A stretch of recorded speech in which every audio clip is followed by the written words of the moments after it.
Hello everyone, basic Python for machine learning কোর্সটিতে আপনাদেরকে স্বাগতম। তো আজকে আমি দেখাবো কিভাবে পাইথনে প্রিন্ট করতে হয় এবং ডেটা কিভাবে ভেরিয়েবলের ভিতর স্টোর করতে হয়। তো চলুন শুরু করা যাক। তো পাইথনে কোনো কিছু প্রিন্ট করতে হলে প্রথমেই প্রিন্ট লিখতে হবে। দেন ফার্স্ট ব্র্যাকেট, দেন আমি যেটা প্রিন্ট করতে চাই সেটা লিখতে হবে, যেমন হ্যালো, এবং আমরা রানে প্রেস করব। As you can see, hello print করেছে। এখানে আপনারা যে কোনো কিছু প্রিন্ট করতে পারেন। যদি চান আপনারা কোনো নাম্বার প্রিন্ট করবেন, সেক্ষেত্রে নাম্বার প্রিন্ট করতে পারেন। 0, যেমন 1 2 3 4 5 6 7 8 9 10। রানে ক্লিক করব। দেখুন এই জিনিসটা চলে আসছে, যেটা যেটা আমি প্রিন্ট করতে চাই সেই জিনিসটাই প্রিন্ট হচ্ছে। তো প্রিন্ট করা শিখে গেলে এরপরে যে বিষয়টা আছে সেটা হচ্ছে ভ্যারিয়েবল।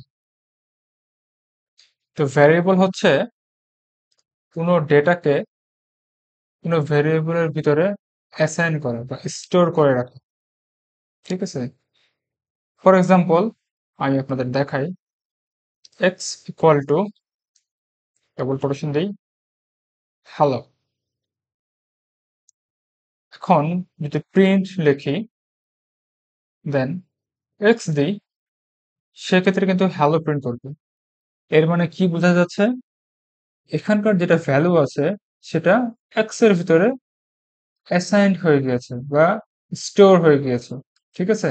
তো স্টোর হয়ে যাওয়ার পরে আমি এক্স কে কল করলে বা এক্স কে হ্যালোকে প্রিন্ট করার জন্য এক্স কে বসালাম, সেক্ষেত্রে আমার হ্যালো প্রিন্ট করলাম। ঠিক সেম ভাবে এখানে আরেকটা ব্যাপার আসে, সেটা হচ্ছে মাল্টিপল অ্যাসাইন ভ্যালু। তো আমরা আরেকটা সেল নেই। মাল্টিপল অ্যাসাইন ভ্যালু বলতে যেটা বোঝায়, যেমন মনে করেন x y z equal to, আমরা মনে করেন এ বি সি, সরি, অবশ্যই কমা কমা দিতে হবে। তার মানে কমা দিয়ে বোঝা যাচ্ছে যে এই জিনিসটা এটাকে ইন্ডিকেট করতেছে, মানে এটাকে এক্স কে, বিটাকে ওয়াই কে এবং সিটাকে জেড কে। নাহলে আহ মানে বোঝানোর জন্য বা এই জিনিসগুলোকে একটা অপরের সাথে যেন মিলে না যায়, সেক্ষেত্রে আমরা এখানে কমা ইউজ করতেছি। ঠিক আছে? এখন যদি প্রিন্ট করি আর এখানে যদি লিখি এক্স, সেক্ষেত্রে আমার প্রিন্ট করবে কি এ আসে। ওয়াই যদি প্রিন্ট করি সেক্ষেত্রে আমার আসবে বি, এবং সি যদি সরি জেড যদি প্রিন্ট করি সেক্ষেত্রে আমার রেজাল্ট আসবে সি।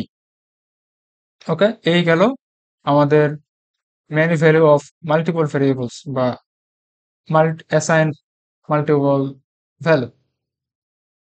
তো এরপরে আরেকটা বিষয়, একটা ডেটাকে মাল্টিপল ভেরিয়েবলের মধ্যে ডিক্লেয়ার করতে পারে। সেটা কিভাবে দেখাচ্ছি, যেমন x equal to y equal to sorry equal to y equal to z equal to, যেমন বললাম হ্যালো। এখন যদি প্রিন্ট করি, প্রিন্ট এক্স দিলে, সরি এক্স দিই, এক্স যদি দিই সেক্ষেত্রে আমার হ্যালো প্রিন্ট করবে, ওয়াই দিলেও হ্যালো প্রিন্ট করবে এবং জেড দিলেও হ্যালো প্রিন্ট করবে। তো এই ভিডিওতে আমরা কি শিখলাম, কিভাবে প্রিন্ট করতে হয় এবং কিভাবে ভ্যালু ভেরিয়েবলের ভিতরে স্টোর করতে হয়, এবং আরেকটা জিনিস শিখলাম কিভাবে একটি ভ্যালুকে মাল্টিপল ভেরিয়েবলের ভিতরে স্টোর করতে হয় এবং সেটা কিভাবে প্রিন্ট করতে হয়। তো এই ছিল আজকের ভিডিও। ধন্যবাদ সবাইকে।